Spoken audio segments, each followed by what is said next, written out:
جیسے کہ لوگوں کے دل و دماغ میں ایک کانسیپٹ اور پھر پھیلایا ہوا ایک کانسیپٹ اور اسلامی کانسیپٹ، تینوں میں کیا چیزوں کا فرق ہے، اسلام کون سی قربانی چاہتا ہے، لوگوں نے کیا پروپیگنڈا پھیلایا ہے اور عوام کے ذہن میں کیا بیٹھا ہوا ہے، تینوں کو ہم تھوڑا سرسری نظر سے دیکھتے ہیں۔ سب سے پہلی چیز تو یہ ہے، اسلام جس قربانی کی بات کر رہا ہے، قرآن میں اللہ فرماتا ہے لن ینال اللہ لحومها ولا دماؤها، نہ تمہارا گوشت نہ تمہارا بہایا ہوا خون اللہ تک پہنچتا ہے، وَلَكِنْ يَنَالُهُ التَّقْوَى مِنْكُمْ، بلکہ اس کے پیچھے جو تمہارا تقوی ہے وہ اللہ تک پہنچتا ہے۔ تمہاری نیت دیکھی جا رہی ہے، تمہارا اخلاص دیکھا جا رہا ہے، اسی لیے کہا گیا کوئی گوشت کھانے کی نیت سے قربانی کرتا ہے تو اس کی قربانی ہوگی ہی نہیں۔ گوشت کی نیت سے اگر کسی نے قربانی کیا اس کی قربانی نہیں، یا پھر اگر ذبح کرنے کے بعد بیچنے کی نیت کیا گوشت میں سے کچھ حصہ، وہ تجارت کی نیت کیا ہوا ہے، تب بھی اس کی قربانی نہیں ہے۔ قربانی صرف وہ ہے جو خالص اللہ کی رضا کے لیے کرے، جو اللہ تعالیٰ نے حکم فرمایا مجھے اور اللہ کریم کے حکم پر عمل پیرا ہوتے ہوئے میں قربانی کر رہا ہوں، اس نیت کے ساتھ جس نے قربانی کیا اس کی قربانی قبول ہے۔ یہ اسلام چاہتا ہے آپ کی قربانی۔ اور لوگوں کے دل و دماغ میں جو اکثر بیٹھا ہوا ہے وہ یہ ہے کہ موسم آ رہا ہے۔ برادران ملت اسلامی، السلام علیکم ورحمۃ اللہ وبرکاتہ۔ الحمد للہ وکفا وسلام علی حبیبہ المصطفى، اما بعد فاعوذ باللہ من الشیطان الرجیم، بسم اللہ الرحمن الرحیم۔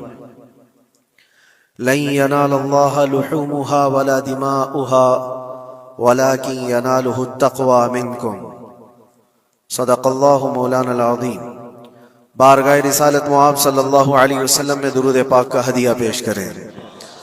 اللہم صل علی سیدنا و مولانا محمد معدن الجود والکرم وآلہ واصحابہ الکرام وابنہ الکریم وبارک وسلم صلاة دائمة سرمدا ابدا۔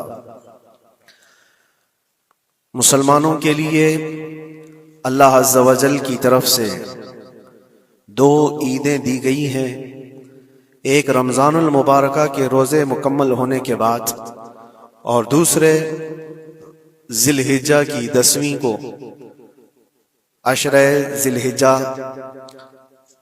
جس کو ہم عید الاضحیٰ کہتے ہیں اور اردو میں بقرعید، عید قربان کے نام سے جانتے ہیں۔ یہ دو عیدیں اللہ تبارک و تعالیٰ کی طرف سے مسلمانوں کو دی گئی ہیں۔ ان عیدوں کے دنوں میں روزہ رکھنا بھی جائز نہیں ہے، خوشیوں کے دن۔ اور یہ جو ایام چل رہے ہیں پہلی ذی الحجہ سے لے کر 10ویں ذی الحجہ تک، اس کا ذکر تو اللہ تعالیٰ نے قرآن میں یوں فرمایا والفجر ولیال عشر، فجر کی قسم اور 10 راتوں کی قسم۔ اور وہ 10 راتیں کون سی ہیں؟ پہلی ذی الحجہ سے لے کر 10ویں ذی الحجہ تک کی رات، یہ 10 راتیں اتنی عظمت والی ہیں کہ اللہ خود ان کی قسم فرما رہا ہے، اللہ ان کی قسم یاد فرما رہا ہے۔ اور ان ایام میں جو اعمال کیے جاتے ہیں اللہ کی بارگاہ میں مقبول ہوتے ہیں۔ یہ حرمت والے مہینوں میں سے ایک مہینہ ہے۔ زمانے جاہلیت میں بھی ان مہینوں میں جنگ و جدال نہیں کیا جاتا تھا، کوئی بھی جنگ چل بھی رہی ہو تو یہ مہینے آتے تو جنگ روک دی جاتی تھی، کیونکہ یہ حرمت والے مہینے ہیں۔ تو ذی الحجہ کے مہینے میں ہم اور آپ ابھی اپنی زندگی کی سانسیں لے رہے ہیں، لیکن قربانی کے متعلق جیسے کہ لوگوں کے دل و دماغ میں ایک کانسیپٹ اور پھر پھیلایا ہوا ایک کانسیپٹ اور اسلامی کانسیپٹ، تینوں میں کیا چیزوں کا فرق ہے، اسلام کون سی قربانی چاہتا ہے، لوگوں نے کیا پروپیگنڈا پھیلایا ہے اور عوام کے ذہن میں کیا بیٹھا ہوا ہے، تینوں کو ہم تھوڑا سرسری نظر سے دیکھتے ہیں۔ سب سے پہلی چیز تو یہ ہے، اسلام جس قربانی کی بات کر رہا ہے، قرآن میں اللہ فرماتا ہے لن ینال اللہ لحومها ولا دماؤها، نہ تمہارا گوشت نہ تمہارا بہایا ہوا خون اللہ تک پہنچتا ہے، وَلَكِنْ يَنَالُهُ التَّقْوَى مِنْكُمْ، بلکہ اس کے پیچھے جو تمہارا تقوی ہے وہ اللہ تک پہنچتا ہے۔ تمہاری نیت دیکھی جا رہی ہے، تمہارا اخلاص دیکھا جا رہا ہے، اسی لیے کہا گیا کوئی گوشت کھانے کی نیت سے قربانی کرتا ہے تو اس کی قربانی ہوگی ہی نہیں۔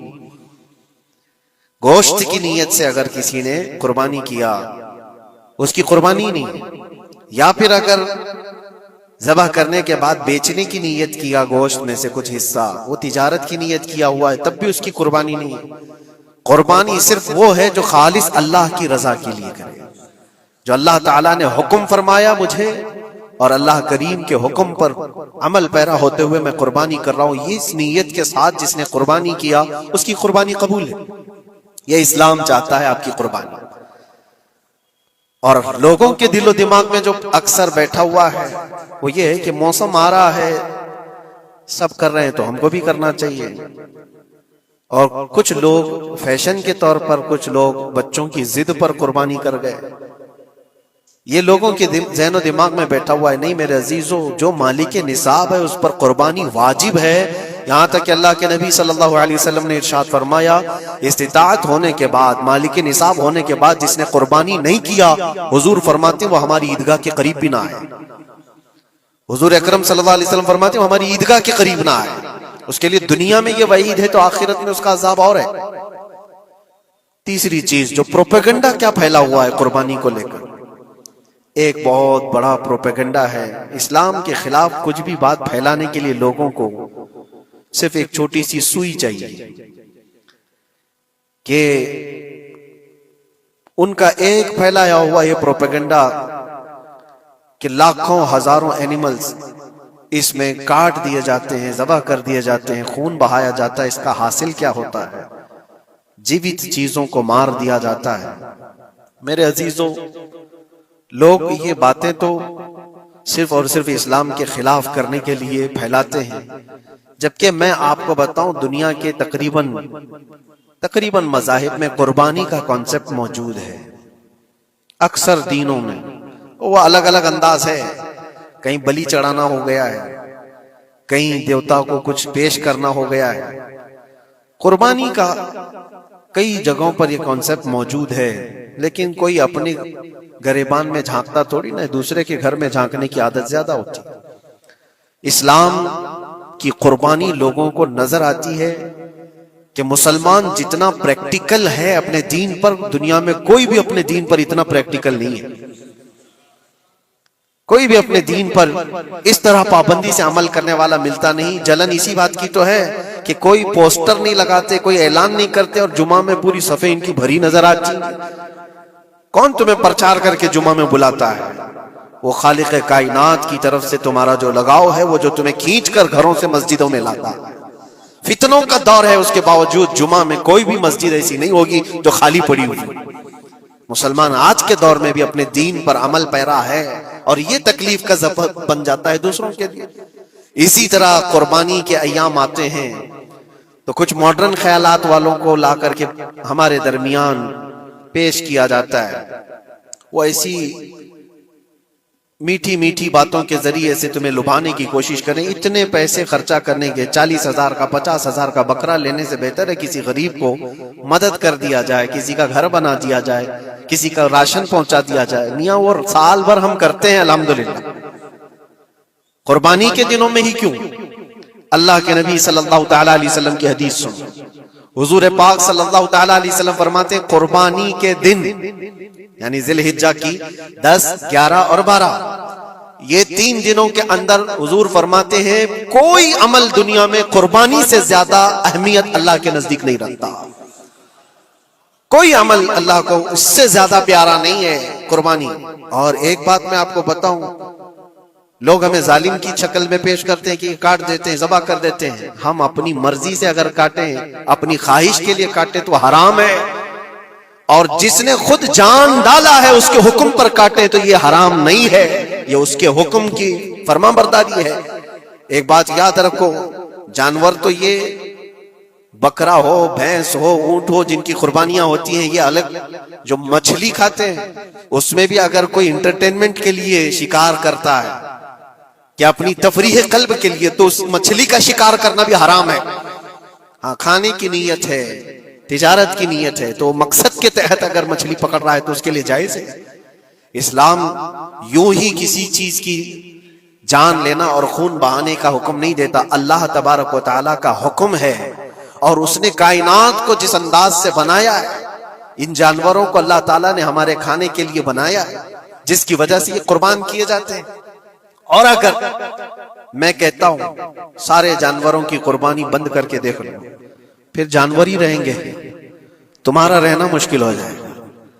اسلام کی یہ قربانیاں تو سال میں ایک مرتبہ ہوتی ہیں نا، جو ایک دن کی جاتی ہیں، 10ویں ذی الحجہ سے 12ویں کو۔ اگر نوجوانوں میں ایک دعوت دیتا ہوں، جاؤ، آج تو اے آئی کا زمانہ ہے، کچھ بھی پوچھو تو لا کر کے تمہارے سامنے رکھ دے گا سارا ڈیٹا، ذرا یہ بھی ڈیٹا نکال کر کے دیکھ لو کہ سال بھر میں KFC میں کتنی چکن ذبح ہوتے ہیں پوری دنیا بھر میں پر ڈے۔ میکڈونلڈ صرف چکن ہی نہیں بیچتا، گائے کا گوشت بھی بیچتا ہے پوری دنیا بھر میں، جس کو یہاں پر بھی بہت سینے سے لگا کر کے رکھے گئے ہیں۔ پوری دنیا بھر میں ان کا استقبال ہے، کیونکہ امریکن کمپنیاں ہیں، باپ دادا کی کمپنیاں ہیں، ان کو کوئی آنکھ نہیں دکھا سکتا۔ اور انٹرنیٹ کے ڈیٹا کے حساب سے پر ڈے 68,000 گائے تو میکڈونلڈ ذبح کرتا ہے۔ پر ڈے کی بات کر رہا ہوں، سال بھر کی نہیں۔ سال بھر ان کا ڈیٹا بہت زیادہ ہے، ملینز میں ہے، اور 1 بلین سے زیادہ چکن وہاں پر بھی قربان ہوتی ہیں جو فرائیڈ چکن کھاتے ہیں۔ یہ تو ایک کمپنی کی بات کر رہا ہوں، ایسی بہت ساری کمپنیاں ہیں۔ تو کبھی کسی نے یہ اعتراض کیا کہ یہ کمپنیاں اتنے جانوروں کو ذبح کرتی؟ نہیں، بقرعید کے دن سب کے سینگ نظر آتے ہیں، جانوروں کی محبت امڑ امڑ کر کے آتی ہے۔ سال بھر جو قربان ہو رہے ہیں، کبھی کسی نے آبجیکشن نہیں کیا کہ یہ سارے آؤٹ لیٹس بند کیوں نہیں کر دیے جاتے، یہ ساری دکانیں کیوں نہیں بند کر دی جاتی جو سال بھر ذبح کر رہے ہیں۔ ہو سکتا ہے میکڈونلڈ یہاں نہیں ذبح کرتا گائے کو، کیونکہ یہاں پتہ ہے حالات صحیح نہیں ہیں، لیکن دوسری جگہ پر جا کر دیکھیں، سب جگہ پر بیف آسانی سے ان کے ہاں ملتا ہے۔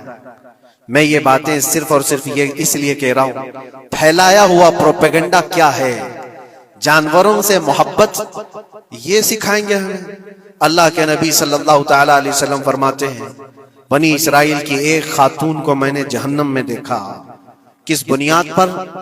فرماتے ہیں وہ عبادت گزار تھی، زاہدہ تھی، پرہیزگار تھی، لیکن ایک بلی پالی ہوئی تھی، اور اس نے کبھی عبادت کرنی ہوتی تو 2 دن 3 دن تک اپنے کمرے میں گوشہ نشین ہو جاتی تھی اکیلی، اور اس نے اپنی بلی کو ایک جگہ پر گلے سے رسی لگا کر باندھ دی، اور 3 دن تک وہ اپنی عبادت میں رہی، مصروف رہی، اور 3 دن کے بعد اسے خیال آیا تو جا کر دیکھی بلی مر چکی تھی۔ حدیث پاک میں صحیح حدیث ہے، اللہ کے نبی صلی اللہ علیہ وسلم فرماتے ہیں صرف اس بنیاد پر اللہ تبارک و تعالیٰ وہ عبادت کرنے والی عورت کو جہنم میں بھیج دیا۔ جو میری مخلوق پر رحم نہیں کرتا وہ رحم کے قابل نہیں ہے۔ یہ سکھائیں گے ہمیں جانوروں پر رحم کرنا؟ ہم جس جانور کو ذبح کرتے ہیں وہ اللہ کے حکم سے کرتے ہیں، اس کے علاوہ کسی بھی جانور کو ظلم کرنا، اللہ کے نبی صلی اللہ تعالی علیہ وسلم کی حدیثوں میں سے یہ ہے کہ جانور پر ظلم کرنا ذمی پر ظلم کرنے سے بڑا ہے۔ اور ذمی کیا ہے؟ ذمی وہ جو مسلمانوں کے ملک میں امن کے ساتھ رہنے کے لیے ریکویسٹ کیا ہوا ہو اور اسلامی حکومت اسے امن دی ہوئی ہو، اور اللہ کے نبی صلی اللہ علیہ وسلم فرماتے ہیں مسلمان پر ظلم کرنے سے زیادہ بڑا ظلم ذمی پر ظلم کرنا ہے، اور اس سے بڑا ظلم جانور پر ظلم کرنا ہے۔ یہ میرے آقا کے فرمان ہے، نبی اکرم صلی اللہ علیہ وسلم نے فرمایا وہ رحمت للعالمین ہے۔ اور ایک بڑی بات میں آپ کو بتاؤں، جو یہ پھیلایا جاتا ہے کہ جانوروں پر ظلم ظلم، سیدنا امام غزالی رحمت اللہ تعالی علیہ کی بات میں پڑھ رہا تھا، حجت الاسلام، جن کی کتابیں پڑھ کر کے لوگ اللہ کے ولی بن گئے۔ امام غزالی کا نام سنا ہے؟ اتنی کتابیں انہوں نے لکھا، تصوف کے امام ہیں، علم کلام کے امام ہیں، منطق کے امام ہیں، فقہ و تصوف کے امام ہیں، بے شمار علوم و فنون کے دریا بہائے ہیں۔ اس حجت الاسلام امام غزالی رحمت اللہ علیہ کے انتقال کے بعد ان کے بھائی نے ان کو خواب میں دیکھا اور پوچھا آپ کے ساتھ اللہ نے کیا معاملہ فرمایا؟ امام غزالی فرماتے اللہ نے مجھے بخش دیا، میری لکھی ہوئی کتابیں، میری عبادتیں، ہزاروں کو جو میں نے پڑھایا وہ شاگرد، یہ ساری چیزوں کی وجہ سے نہیں، بس ایک کام کی وجہ سے۔ پوچھا وہ کون سا کام؟ کہا ایک بار میں کتاب لکھ رہا تھا اور سیاہی میں قلم ڈبو کر کے لکھا جاتا تھا، اور سیاہی جو بنتی تھی وہ پھلوں کے رس سے نکال کر، اور لکڑی کا قلم اس میں ڈبو کر کے لکھا جاتا تھا۔ تو میں لکھ رہا تھا کہ ایک مکھی آ کر سیاہی پر بیٹھ گئی. میں اپنا قلم روک لیا کہ ہو سکتا ہے وہ پیاسی ہو، پی کر چلی جائے. کافی دیر تک وہ مکھی اس سیاہی پر بیٹھی رہی اور پی کر کے جب وہ اڑ گئی تو پھر میں اپنا قلم چلاتا رہا. یہ بات تو زندگی میں آئی اور گئی، میں نے تو اس کو چھوٹا سمجھا تھا، لیکن میری موت کے بعد رب تبارک و تعالیٰ نے مجھے اٹھا کر فرمایا جس نے میری چھوٹی مخلوق پر رحم کیا بس اس نیکی کی بنیاد پر میں تجھے جنت عطا کرتا ہوں. ایک جانور پر رحم کرنے کی بنیاد پر، ایک جانور پر رحم کرنے کی بنیاد پر. اور حدیث پاک میں، صحیح حدیث پاک میں یہ بھی ہے، ایک طوائف تھی جس نے مرتے ہوئے کتے کو بچایا تھا پانی پلا کر، اور اس بنیاد پر اس کی بخشش ہو گئی. طوائف تھی اور رحم کیا جانور پر تو اس کی بخشش ہو گئی. میں اسلام کی وہ چیزیں تمہیں بتا رہا ہوں جو دنیا تمہارے سامنے یہ چیزیں لانے سے عاجز ہے اور قاصر ہے. یہاں تک کہ اللہ کے نبی صلی اللہ تعالیٰ علیہ وسلم نے فرمایا جانور پر اگر تم نے ظلم کیا ہے تو جس طرح سے ظلم کرو گے قیامت کے دن یہ اپنے سینگوں کے ساتھ، اپنے کھروں کے ساتھ اٹھے گا اور اسی طرح سے اس کا بدلہ بھی دلایا جائے گا. وہ تمہیں مارے گا قیامت کے دن اور بدلہ لے گا. یہ بھی حدیث پاک میں. جانور پر ہمیں اس کے چہرے پر مارنے کا حکم نہیں ہے، اس کو اس کی طاقت سے زیادہ بوجھ ڈالنے کا حکم نہیں ہے. اللہ کے نبی صلی اللہ تعالیٰ علیہ وسلم کے پاس ایک صحابی آئے، اونٹ پالتے تھے. کہا ایک اونٹ بہت سرکش ہو گیا ہے، اور جب اونٹ سرکش ہو جاتا ہے کسی کی کھوپڑی کھینچ لیتا ہے. اب وہ اسی وقت سر کو پکڑ لیا تو آدمی وہیں ختم ہو جائے. وہ کسی کے قابو میں نہیں آ رہا تھا، حضور کے پاس آئے. رسول پاک صلی اللہ علیہ وسلم نے فرمایا چلو میں چلتا ہوں دیکھتا ہوں. صحابہ کہتے ہیں حضور جب چلنے لگے تو ہمیں خوف ہوا، ڈر ہوا کہ یہ اونٹ بدک گیا ہے، سرکش ہے، کہیں کچھ نقصان نہ پہنچا ہے. اور تنہا میرے مصطفیٰ صلی اللہ علیہ وسلم آگے بڑھتے چلے گئے. صحابہ کہتے ہیں ہمیں ڈر لگ رہا تھا، لیکن میرے عزیزوں وہ رحمت للعالمین ہے، سب کی رحمت بن کر آئے. نبی پاک صلی اللہ تعالیٰ علیہ وسلم جب قریب گئے تو اونٹ کوئی سرکشی نہیں کیا، کچھ نہیں. حضور پاک صلی اللہ تعالیٰ علیہ وسلم کے چہرے کے پاس اپنا منہ کرتا ہے اور اپنی زبان کو چپڑ چپڑ چپڑ کرتے ہوئے اپنی زبان ہلا رہا ہے. اور حضور پاک صلی اللہ تعالیٰ علیہ وسلم ایسے سنتے جا رہے ہیں جیسے کسی دانشور کی بات سن رہے ہیں. پھر نبی پاک صلی اللہ علیہ وسلم اونٹ کے مالک کی طرف متوجہ ہوئے اور کہا یہ اونٹ تیری شکایت کر رہا ہے، یہ اونٹ تیری شکایت کر رہا ہے. یہ سرکش اس لیے ہوا کہ تو اس کی طاقت سے زیادہ بوجھ اس پر ڈالتا ہے اور کھانا اس کو کم دیا کرتا ہے. کیا یہ بات صحیح ہے؟ وہ جو بدو تھے، جو اونٹ کے مالک تھے، انہوں نے چہرہ جھکا لیا اور کہا وعدہ کرتا ہوں حضور پاک صلی اللہ علیہ وسلم سے کہ اس سے زیادہ، اس کی طاقت سے زیادہ بوجھ نہیں ڈالوں گا اور اس کا چارہ، اس کے کھانے کا انتظام روزانہ کیا کروں گا. نبی پاک صلی اللہ علیہ وسلم نے اس اونٹ کی رسی پکڑی اور مالک کو دے دیا. پھر وہ اونٹ اسی طرح تابعدار ہو کر نکل پڑا. یہ اسلام میں میرے آقا صلی اللہ تعالیٰ علیہ وسلم کا عدل تو دیکھو، ان کی طاقت سے زیادہ کا بوجھ ڈالنے کا حکم نہیں ہے. اور دنیا یہ پروپیگنڈا پھیلائی ہوئی ہے کہ یہاں جانوروں کو کاٹا جاتا ہے. جو ذبح کرنے کا حکم ہے وہ اللہ کے حکم سے. میرے رب تبارک و تعالیٰ نے خود جان ڈالی، ہماری جان کا بھی وہی مالک ہے، جانوروں کے جان کا بھی وہی مالک ہے. اگر اللہ کا حکم نہ ہوتا تو ہمیں چونٹی مارنے کی بھی اجازت ہے. السلام علیکم ورحمۃ اللہ وبرکاتہ. سنا دوستو بھی آپ نے مفتی سلمان نظری صاحب کے بیان کو کتنا زبردست یہ بیان کرتے ہیں، کتنے اچھے انداز میں یہ بیان کرتے ہیں، اور اکثر و بیشتر یہ تواریخ پر بیان کرتے ہیں، ہسٹری پر بیان کرتے ہیں جو آج کل کے لوگ بیان نہیں کرتے ہیں. ان کے اکثر تقاریر کو آپ سن لیجئے.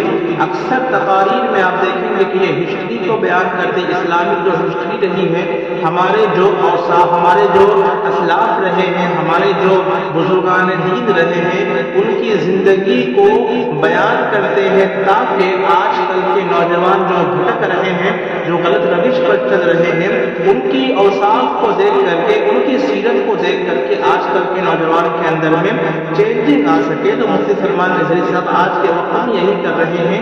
آج کے نوجوانوں کے عقائد کی اور ان کے ایمان کی حفاظت کا کام کر رہے ہیں. کس طرح سے اسلاف کی سیرت کو بیان کر کے ان کے اوصاف کو بیان کر رہے ہیں تاکہ آج کے نوجوان کے اندر بھی وہ باتیں پیدا ہو سکے. اس ویڈیو کو زیادہ سے زیادہ شیئر کر دیجیے گا.